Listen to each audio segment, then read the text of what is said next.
all that happened when Doge was created, or I should say renamed by executive order, the entity itself wasn't initially or just created by Donald Trump.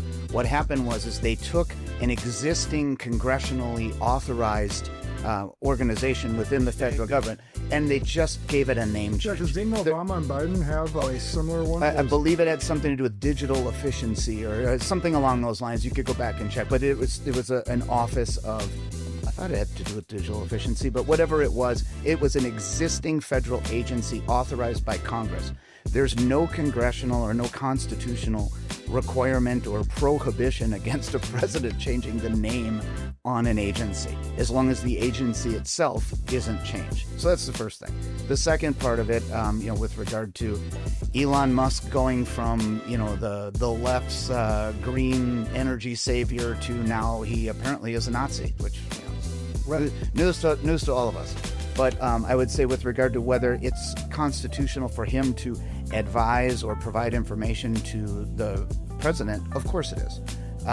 The executive branch is allowed to hire special employees, and that's what Elon Musk is.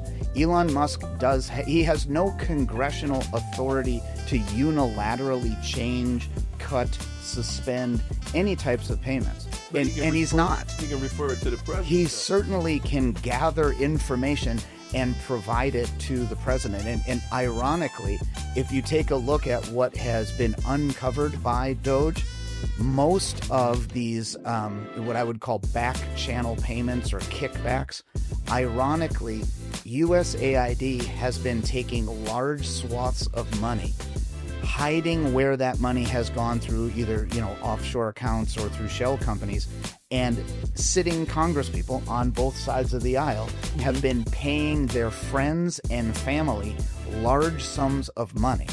Now, they've been doing this with, clearly no congressional oversight, no congressional authority, but what they do is they pay all of this money to these friends and family, and they claim that those entities, those NGOs, are just gathering information and providing consulting services to the federal government. So the strict irony, or the big irony here, all Donald Trump did was ask Elon Musk to provide consulting services to this agency. And he's doing it for free, which is the exact opposite of the corruption they've uncovered. So.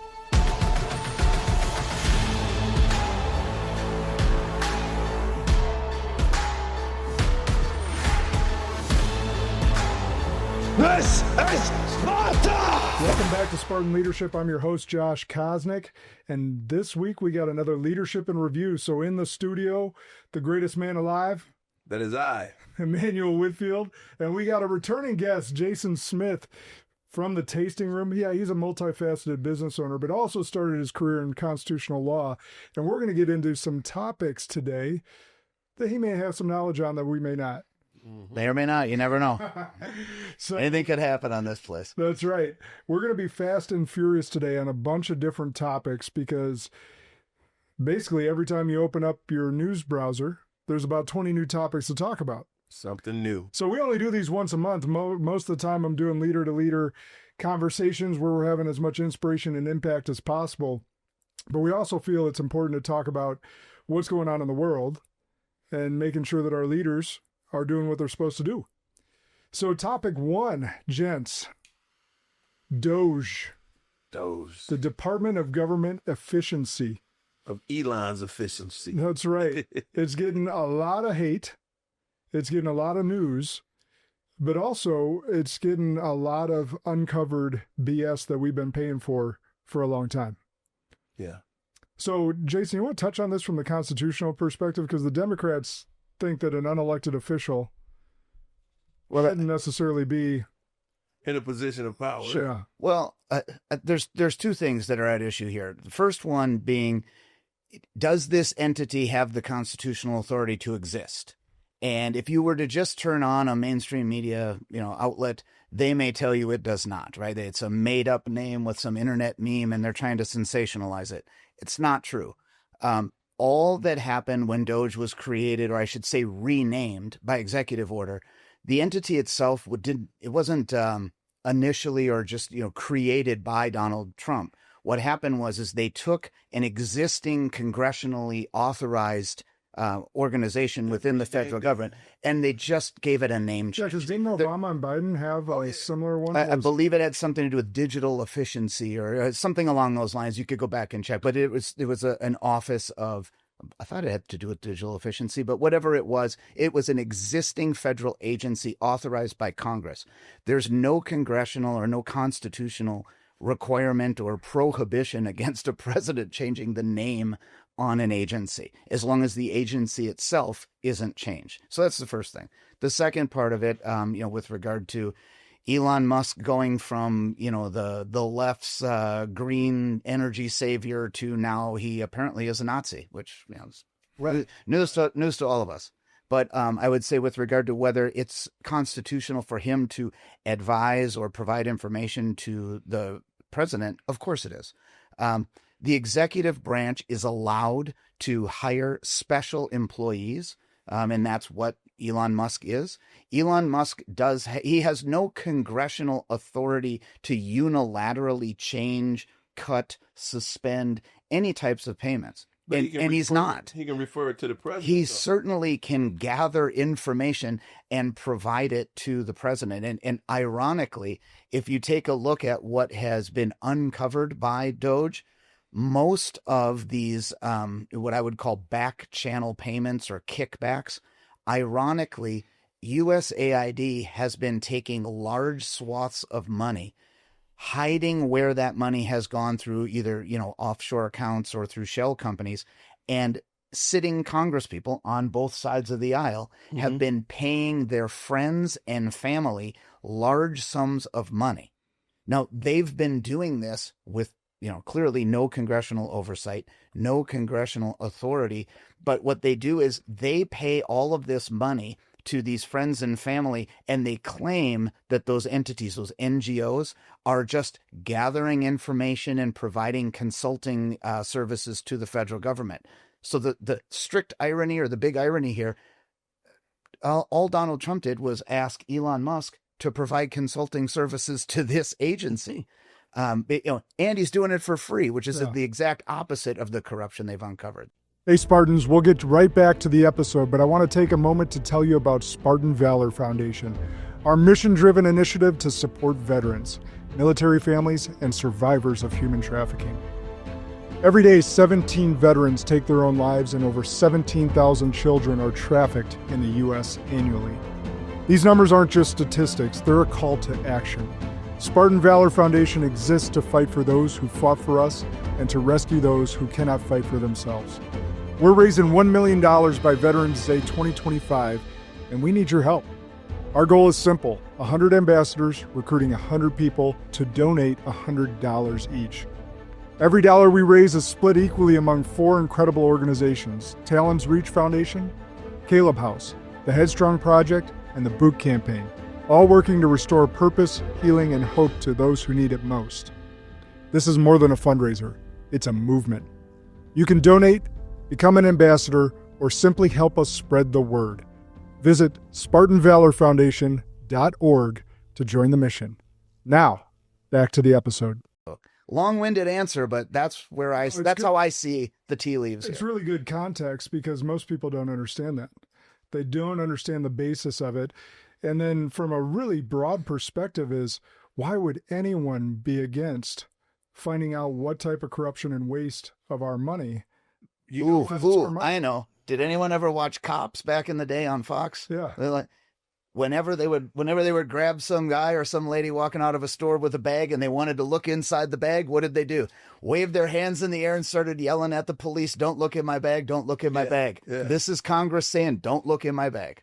Yep. But you got to blame Elon and Trump for not explaining it and letting the Democrats get away with crying wolf, because the way you just explained it, you have to be a super hater not to be down for Doge. But Elon and Trump haven't broken it down. They look like the bad guys. You have to explain it. Everything they're doing right now, they don't explain it. When it comes to Social Security cuts and cutting Medicaid, they let the Democrats run out and fearmonger every day, and they never correct it. So you have to be a better explainer of what you got going on. I'd bring graphs out. I'd bring just the way Jason broke it down. I'm like, wow, that was pretty brilliant. Well, but I mean, Emmanuel's been saying this for years now, that there's a messaging problem within the Republican There you Party. go.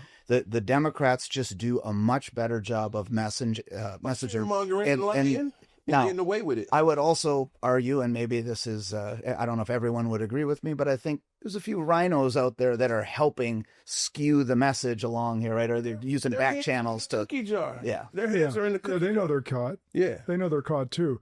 The left may be better at messaging, but they can't meme. They sure as hell can't meme. Not the JD Vance ones. Those JD loves those memes too. Those are hilarious. But $2.7 trillion caught in fraudulent Medicare payments to people that don't qualify.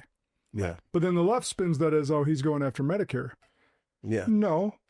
Overseas, $2.7 trillion, which is 8% of our deficit. Yeah. 2.7 trillion overseas that don't qualify for Medicare. Look, can you blame the left? If I can go out and lie and smear you and you don't counter it and you just sit and take it, that's their only hope. They don't have any policies. Their only policy. Well, they don't have is any to power right now either. It's not even without power. If the left came out with a good policy, I don't care what side of the aisle you on. If you have a good policy, like if the left would have came out with Doge, I would clap for it. If the left was trying to stop wars, I would clap for it. I don't have a team in this game of politics. All I want is to be on the right team of what's right and what's not, everything that's right. Stopping wars, making America better. I don't care who brings that to me. Just bring it to me. But the right don't counter that. That used to be the Democratic platform of the 80s and the 90s. Not anymore. Yeah, to that point, actually, and most Democrats nowadays don't even bring this up or even remember it, but Bill Clinton laid off 377,000 federal employees. I was just watching that video when he gave that speech. Probably, I watched it about a week ago. 377,000 to reiterate that number. And all of Congress stood up and clapped. And there wasn't even a 15-year-old cancer survivor, and everybody stood up and clapped. And now you see what I'm talking about when it comes how Republicans have dropped the ball. If you have a great counter puncher, a Republican should be bringing that up when they go on these news programs and say, well, what about when Bill Clinton laid off all these records? It's all about the name, that Donald Trump. It's always a problem when he does something, but when the Democrats do it, they clap for it. But the Republicans don't know how to get that point across.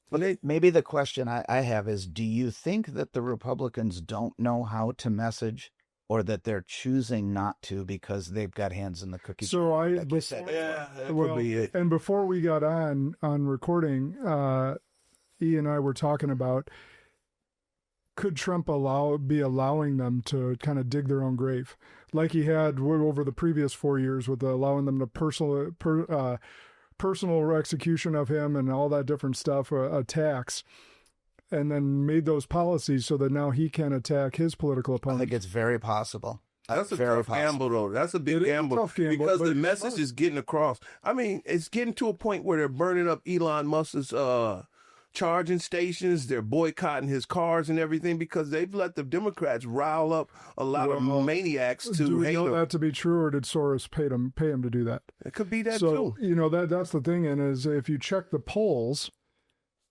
the vast majority still agree with Doge.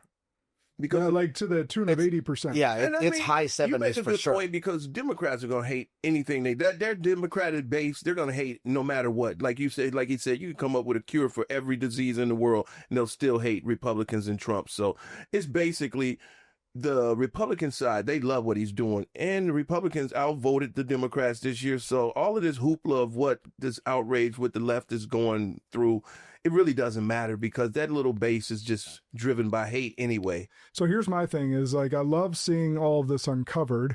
What I don't love is that no one's being held accountable. Mm-hmm. That's so, like, it's equally important to uncover the BS. Yeah. It's also equally important to hold them accountable, because Trump's gone in 4 years. So on that point, I agree with what you're saying, and I've been, I think I've been part of the groundswell that has been calling for arrests, for some accountability. But again, as a recovering lawyer, I think one of the things that is important to know is if you're going to take a shot, especially from a prosecutorial perspective, you only get, right, because of double jeopardy and in the constitutional rules, you get one shot. And if you don't have every single part of your case investigated, buttoned up with your evidence, you have your corroborating witnesses, that does take time. And, we're less than 2 months in now? Yeah. I mean, I will give AG Bondi some latitude because and cash. I think they are assembling a case. I mean, from what I've read, there's an open investigation against James Comey right now. That takes a while, and you have to get affidavits. You have to videotape depositions for cooperating witnesses. You have to subpoena records. Every time you issue a subpoena, even for bank accounts, for if you're accusing, these wrongdoings or unlawful transfers, most states require, I believe it's 45 days to respond to a civil request for records. And even after you issue interrogatories or a subpoena, oftentimes that 45 days, there's objections to it. Then when there's an objection to the records, then you have to have a hearing on it and a judge has to decide.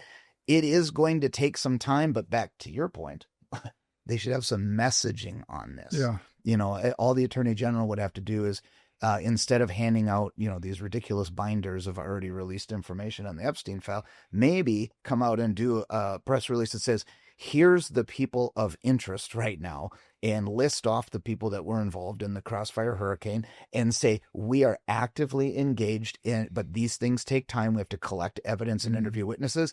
I think people would grant her some latitude if she were to just be transparent in that. But how do you challenge the machine and the deep state and the puppet masters? It's really hard to go after people who can destroy records, who can commit treason, and they got that backing, like the Epstein files. A lot of people don't know Israel is very powerful when it comes to American politics. And if those Epstein files lead back to Israel and show some of the corruption in the hand and the part they played in it, Trump is not going to pull the trigger on that. I love me some Trump, but be careful before you get labeled the next Kanye. I can't be Kanye because the truth is the truth. See, that's the difference between me. I'm from the black community, and if the black community does something wrong, it doesn't bother me because all I want is the truth.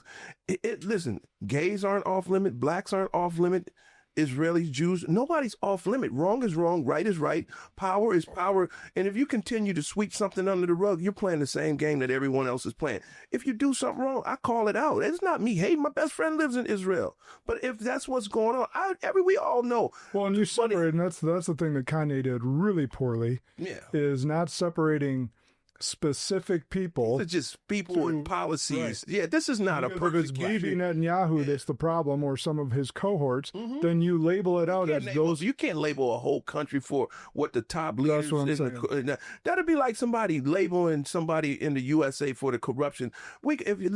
If you could talk about the CIA, the deep state, I don't know what their secret service name is. They do the same. Mossad. They do the same thing that we do. They're doing nothing else that we wouldn't do. If you went into some files in Ukraine, you see America written all over it. So it's just I don't play politics. I throw strikes, not balls. It's about strikes, and the truth is the truth at the end of the day. All right, in a related money topic, let's move to tariffs. So this has been a hot topic because the Democrats are bashing, saying that we're in a tariff war. Yeah. Right? That's their words. They're two words. And they're great at coming up with these little phrases or words. Yeah.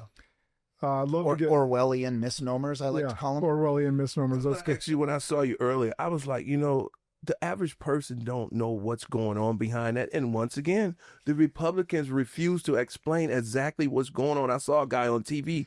He started breaking it down. I'm like, well, the way they make it seem like tariffs are so bad. But to me, tariffs are like a correction course for correcting the problems from NAFTA and TTP, outsourcing all of our jobs, and it's kind of forcing America. I don't know everything about it, so I'm here to No, but that's listen. a pretty good start. And I'm like, it's kind of forcing companies to say, okay, I'll build here instead of getting these tariffs put on me for trying to get a cheap labor over in China or Mexico. So if you guys know more about it, I'm open ears. Well, I'll let Jason speak here quick, but I just want to point out that Trump has said they're reciprocal tariffs. So if most people don't know, we've been getting ripped off for years, decades. Every other country that does business with us has had a higher tariff on our exports than we do on their imports. Wow. So Trump is saying, I'm going to reciprocate what you are charging us. Mm-hmm. Okay? Mm-hmm. Not go higher. You got to break it down for a common American. So for if my instance, daughter had a bake sale and she was selling her pies for $2. Yeah, and then they turn around and charge us $8 for our pies, but it's the same pie. Well, they charge a percentage on the $2, so they'd say 25%. So they'd just say 50 cents extra to sell to their people. Right. So we've been getting pimped for years. Wow. For years. So, and you can go up and look a list up of what every other country charges us. I was just going to take a look at. From eggs to everything. You told me that about a month ago. Yeah. Just as a basic example, I believe with Canada, the lowest tariff that U.S. exports are being charged, the lowest percentage is 25%. Correct. And the highest is, I believe, 279%, and I think that's on milk and cheese. Yeah, that we export to Canada.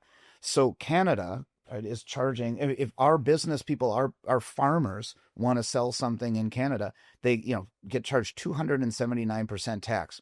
I don't understand how we've been charging nothing on Canada, and all the Trump administration has really said is, we'll take a look at whatever the lowest amount of tariffs that you put on one particular product, we're going to match that, whatever the low is, because it's only fair. Yeah, right. That's not a war. So that's cooperation with your friend. That's 100%. They're making it a war because they don't like that we're trying to even things out. Even the playing field. They're just trying to even things out. So like when I was in Vancouver for my brother's bachelor party, we're out to a nice dinner and I look at the wine list. Well, what do I know more? I know more California Reds. Yeah. So I'm looking at that and I'm like, that's not what they cost. Like I could go to tasting room and get a cheaper bottle there, or versus, let alone off the shelf. I know that at restaurants I'm going to pay a surcharge, but holy shit, they were super expensive. They were super expensive. So I sit there and I asked the guy to find me my waiter to find us a sommelier, and I say, hey, I know you guys got good wines up this coast, but I don't know them. Here's what I like in California Reds. What's an equivalent? Because it was literally a third of the cost. Because they're charging automatically, I think, 33% on alcohol. Must have been Canadian wine. Yeah, that's right.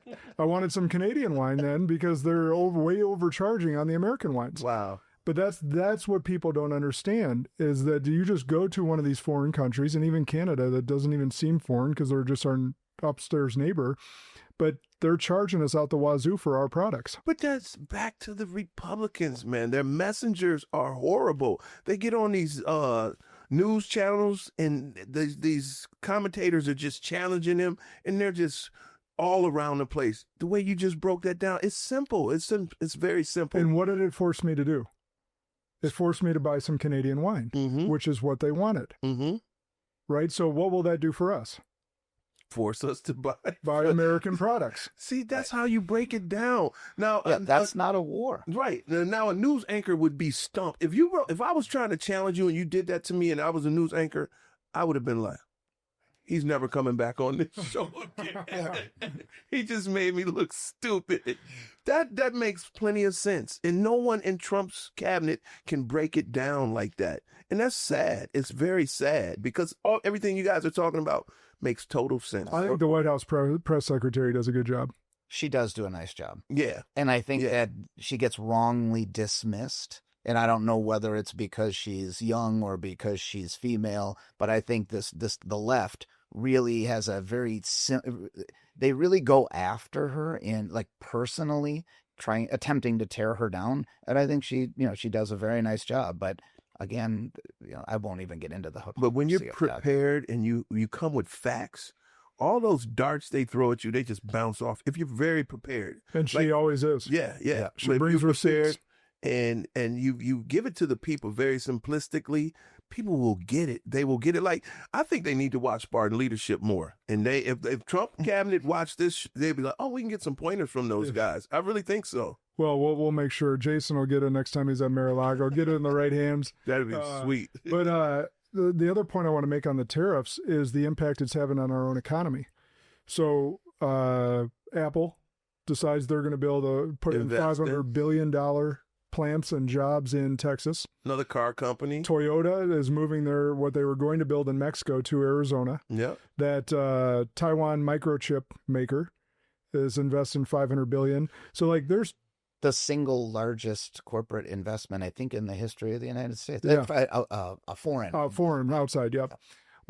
So you just think about that right there. There's $2 trillion just in about 4 companies Right.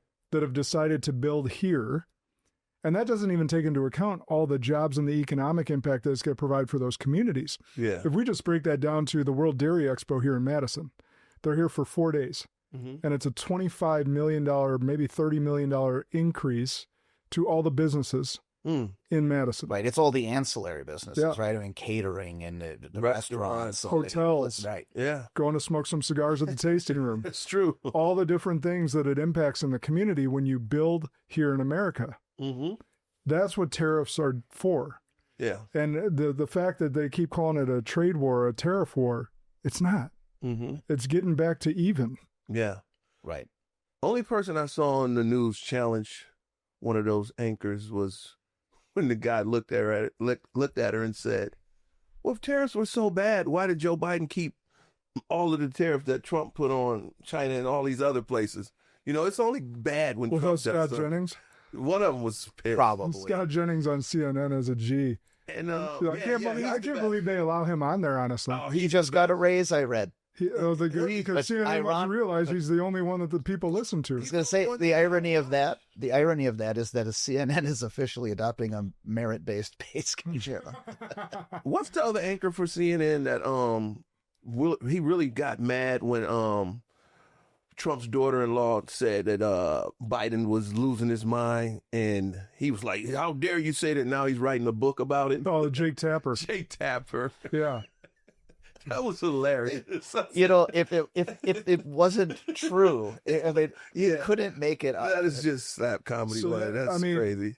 That it's basically in him writing that book, he's essentially covering his own ass. Right, because he's there's thinking so many historically. Yeah. Publicly of him covering for Biden. Oh, getting mad about it. Said, how dare you? How dare But then when someone plays a video or posts something, and then he can say, what are you talking about? I wrote a book talking about the cognitive decline of, okay. Yeah, now people are trying to get off the ship and try and cover their own asses. Yeah. That's really what's happening. Who's his publisher? The Ministry of Truth? The purveyors of truth. All right, Jason, this is where we're going to use your brain. We're going to shift topics to... I already used it twice. Oh, man. Well, we're going to get all we can out of you today. So Supreme Court rulings and some legal shifts. Okay. So SCOTUS allows climate change lawsuits against oil and gas companies to proceed. EPA power reduced ruling weakens federal oversight of water pollution. We got supposedly LGBTQ rights at risk. What are your general thoughts and feelings on what SCOTUS has done thus far since Trump's been back in office? Well, the only recent Supreme Court case that I've even had a chance to take a look at was the most recent review of that district court judge where they released that money, and it appears first I will say I don't understand why Roberts or Barrett are on the side of the liberal wing of the Supreme Court, and they're covering their butts though. I'm saying you don't want to go down the road of conspiracy theories or whatever else, but I can say that their shift from the conservative interpretation of the law of the Constitution to a more activist side, it doesn't make sense to me. So I don't know if there's, if we'll learn more in the future about why they are, agreeing to certain things. That being said, when an executive, I'm trying to keep it very brief, but when an executive agency is granted Congress decides who gets the money and who spends it. So the court is going to give constitutional deference to entities that, if they've been given constitutional authority to spend money and they do in fact spend money, the court will, I would say, initially kind of defer to that congressionally authorized entity to spend as it sees fit, whether or not the president agrees with it. So there is an argument to be made for that. That's the beauty of the courts, though. Right. Now, the court's job, this is where the rub comes.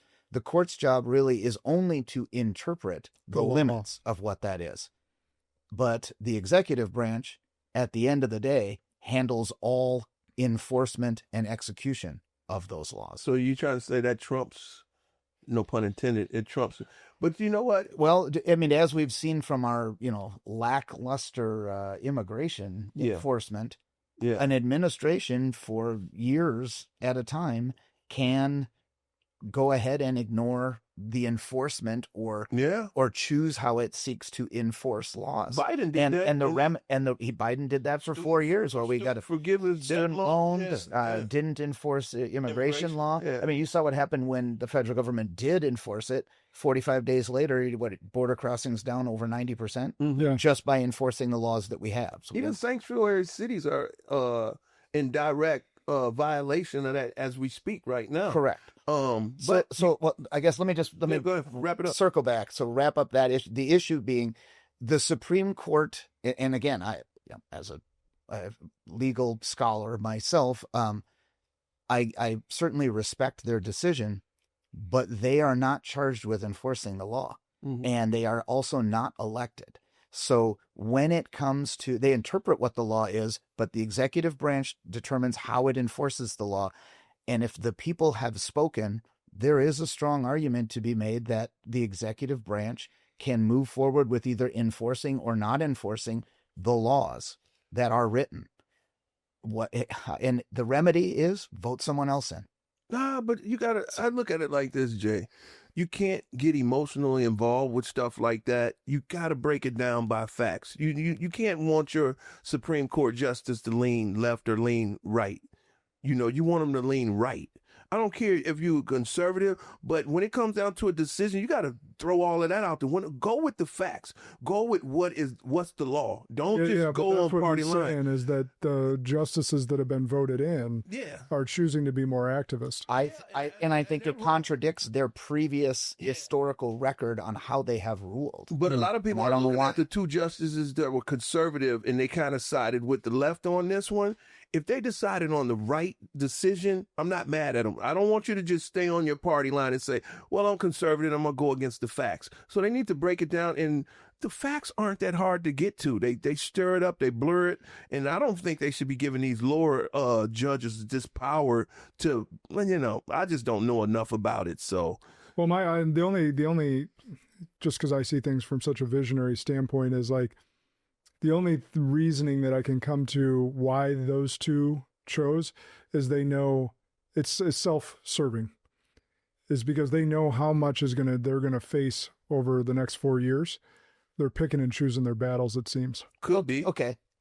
And I guess I that's part of what I was, alluding to. But I didn't want to make, I don't want to accuse them of it, but I don't know. That's the best. Your explanation is the best explanation I've heard, because it doesn't have anything to do with their judicial ideology. Right. I don't know what else it would be. So, but if the law says, not impressed. But if the law says that Congress trumps the decision, if they're on the right side of the law, I'm cool with it. I don't want them to go against what the laws are. Just because of their political or their conservative stance. Go on what's right with the law. And at the end of the day, that's all we could ask for, Yeah, but that's what Jason's saying is that they did not vote, at least in this instance, the way they have typically voted and how they've perceived the law. But a lot of law professors said it really didn't matter which way they came down on that decision because it's going to get over. It's something about. Well, it wouldn't get overturned, right? I mean, that's the end of it. But the interesting part about this would be, again, I don't want to get too far in the weeds, but Congress authorizes this agency to spend money, but Congress doesn't require any executive agency to spend money. So as the way I read the law, and I think this is where Justice Thomas was really aggressive in the response, was that Congress says here's what an agency can spend, but it's an executive agency. It's run by the president. Just because money is in your budget doesn't mean it has to be spent. Mm-hmm. And the Supreme Court is saying, well, I know that's pretty crazy to talk about the government that way, right. But the Supreme Court is saying, no, the executive branch can't run its own executive agencies. And that just doesn't make any effing sense whatsoever. Yeah. Where are the law professors that's letting this become such a enigma? Where are the law professors to break it down? Either this is the law, this isn't the law. This is wrong, this is right. Well, for many years. Talking to Victor, what's it? Frankl? No, is it Victor Davis Hanson? Victor Davis Hanson. Yes, Victor Davis Hanson. Someone should be able to break this down. He say he was on the right decision, and that's what I want. But that's the thing is the law school, the vast majority of lawyers that come out are liberal. Mm-hmm. And that's what they're teaching them. It's a social activism, and that's been going on for decades. But if you're a great law professor, I don't care what side of the aisle you're on. There's a wrong, there's a right in law, there's a law, and there's breaking the law. It's not that complicated. This is the law. You can get a ticket for jaywalking. You can't come into court and say, well, if you jaywalk and sea-walk at the same time, you don't get a ticket. The laws are the laws, and they blur it up so much, man. And no one enforces the laws anymore. I'm going to try that next time, do the jaywalk, sea-walk. All right. I'm going to Ewok. All right, there we go. So I want to shift over, as we got to be quick fire here, to Ukraine real quick. Mm-hmm. Right, so we had a big hoopla on the White House. Yeah. Yeah, we got arguments and people coming out both sides. So I guess, where do we go from here? I have a question. Yeah. Have you gotten any feedback or information about whether there's any truth to the rumor about Zelensky having some contact with either Democrats, Victoria Nuland, or Schumer? He had a meeting with Schumer. Yeah, they had a meeting. Did they? Okay, yeah. I'd read, but I didn't know for sure. They talked him out of signing. Okay, the deal. that's they talked him out of signing. So that is in fact true. Yeah, yes. I'm not 100%, but what I can go back to, that was Schumer and them told him, don't sign the deal. We got your back. We'll get you some more money. Prolong the war. But when you don't know the history of something, you start picking sides and you don't know what started this war. And all they got to do is say, Russia's bad. And we cleanse our hands of how we encourage them. See, I'm nobody's dummy. I know the military-industrial complex has to get paid. I'm not making military equipment to sit on a shelf. People think we got out of Afghanistan because of the love and the heart of Joe Biden. No, they knew they were planning on going into Ukraine. The military-industrial complex needed more money. NATO, America. It started with, actually, Trump gave them defensive missiles, but Trump didn't want war with them. He just wanted to deter them. But America, when they put Zelensky in there, that was all to prepare for this war. They got old tapes of generals saying, we're going to, push the buttons of, just imagine if China armed Mexico and did the exact same thing that NATO and America did for Ukraine. We would blast the fuck out of them. Get them.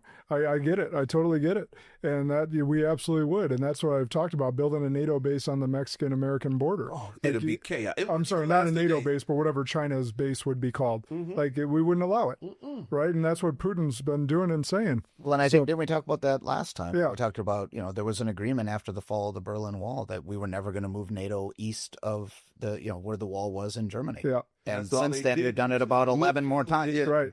And so you keep pressing that. And then Ukraine was the final straw. So the point being now, so he did his thing, posturing for the media. Trump and Vance called him out, and the left had a lot to say about that.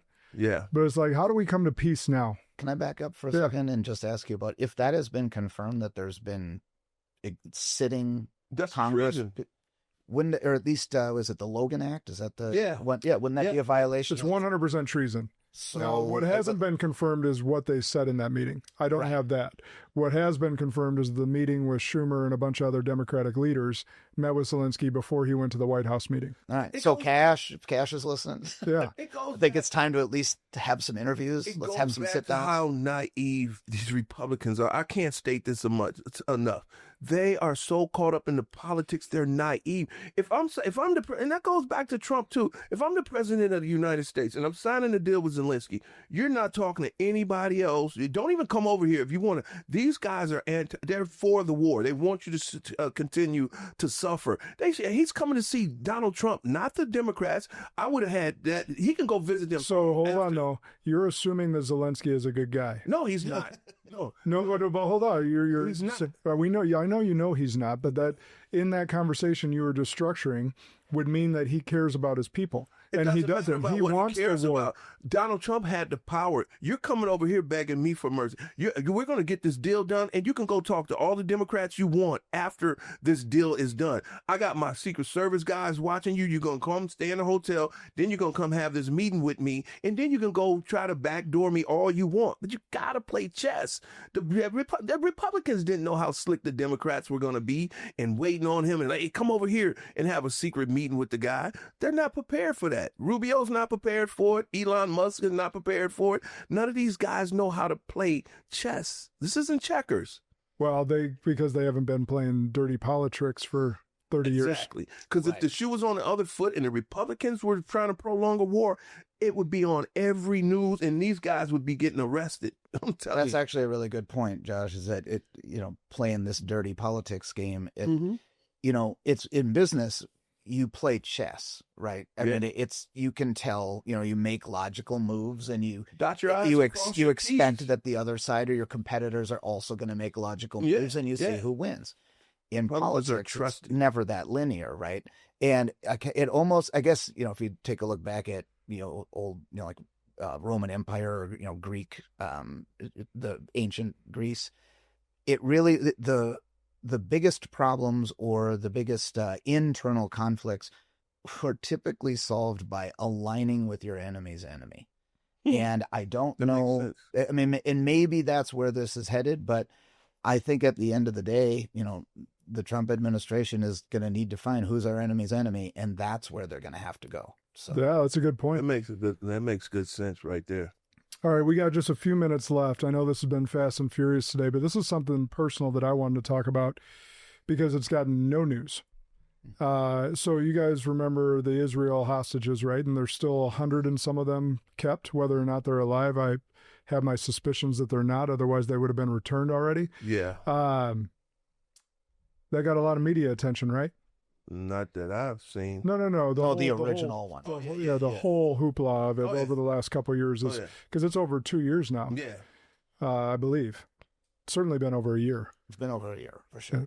I think it's 500 some odd days. So maybe not 2 years yet, but either way, 500 some odd days that 500 people got in hostage. I think there's 100 and some left. You guys hear about what happened in Syria?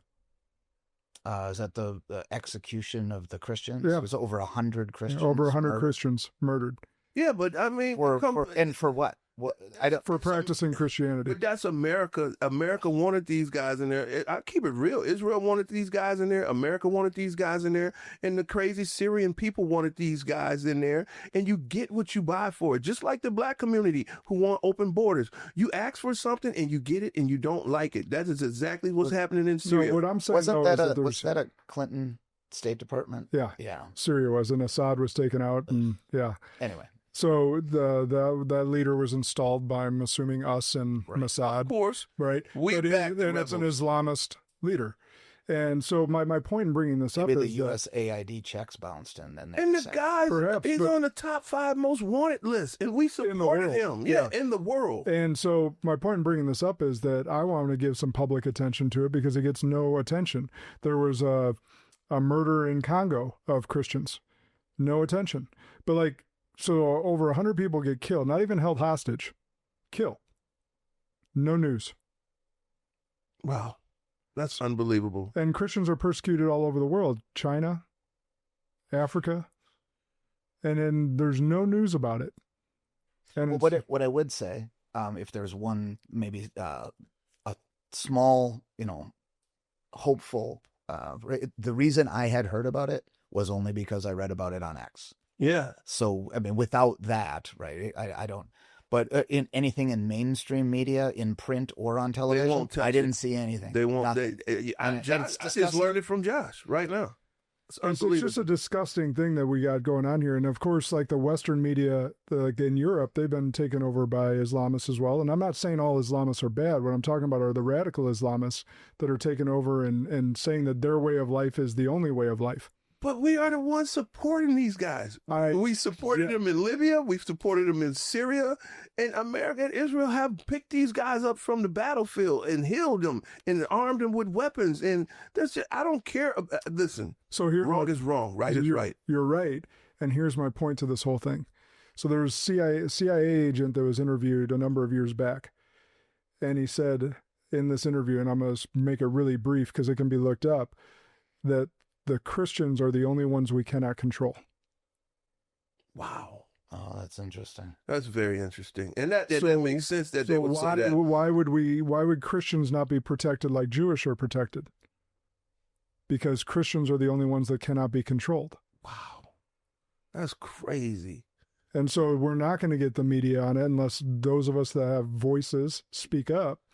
And the media X is a great medium because you're getting everything on there, whether you like it or not. Oh, right. He gives it all. Everything. He gives it all. And there's platforms, thankfully, that exist like that. Otherwise, it would not be heard of at all. That's unbelievable that you brought that. I watch the news all the time. Not one word said about it.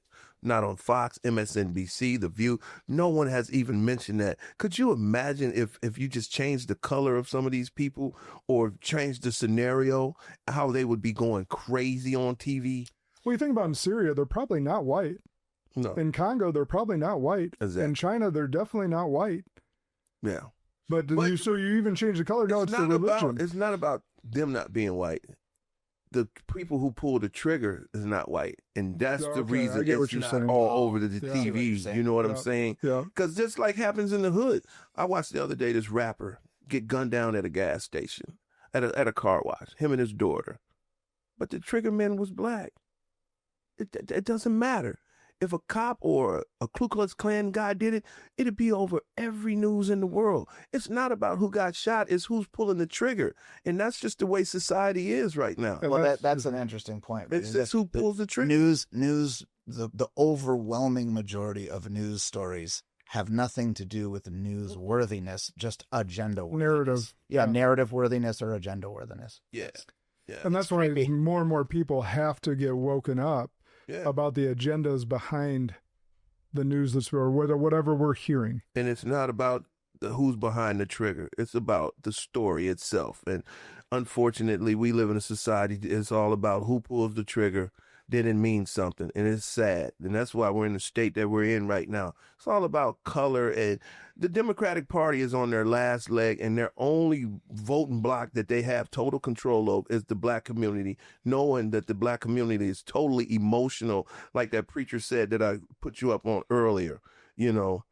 If God looked at the Democratic Party, they're going against everything that he stands for. Mm-hmm. And that's just real. They want you to abort your babies. They want you to do all of these crazy things to kids, and they're not. And then, like he said, the Democratic Party is the only group of people where the only way you can be black is if you're a Democrat. Then you're a real black person. I'm an independent, so I guess I'm not black. That's correct. I don't think you'd be white passing. I identify. Yeah. Well, that's weird, man, because I identify as a black man. Shit, if I could have done that, I could have made the NFL. Well, you could get pulled over more, too. That's true, too.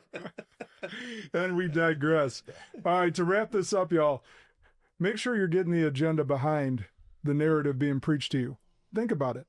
Make sure that you're actually getting more news sources than your mainstream platforms. And these topics are important. But at the end of the day, the culture has to change for Washington to change, and that's on us. So go out there, be your best self, and regardless of who's in charge, be successful. And share this episode far and wide. Remember, the good and great are the enemies of possible. Lead like a Spartan today.